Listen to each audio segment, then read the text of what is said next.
Hi, and welcome to the Weekly. I'm Rob Johnstone. If you recall at the end of the video last week, I offered a chance to win a $100 Rockler gift card.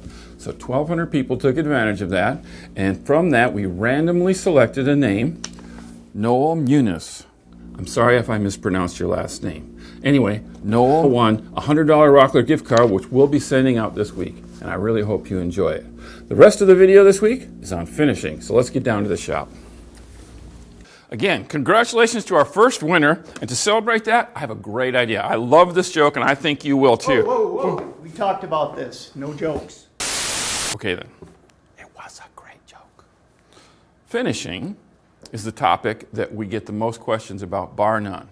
And most woodworkers aren't really looking to learn about all of the intricate theories and ideas behind finishing. They're just trying to figure out how to finish the project that's in front of them and get a great look. I totally get that.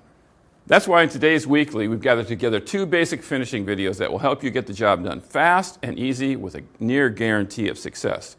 They're part of a series of videos that we've done for Rockler.com, the how-to section. More on that later. So before I hand you off to the other 2 finishing videos, here's some advice that will make finishing easier for you in the future. The difference between open-grained and close-grained hardwoods. Close-grained hardwoods like maple, Padauk, or cherry have wood fibers that grow close together. These woods work great with an easy wipe-on finishes like Watco or tung oil. Open-grained hardwoods like oak, white or red oak, ash, or hickory, or even chestnut have larger pores in their surface.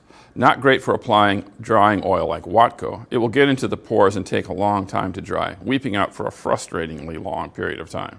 But they are great for taking pigment stain in finishes like polyurethane, lacquer, or other film finishes. And if you found those videos useful, you can find more just like it at rockler.com/6 simple finishes recipes.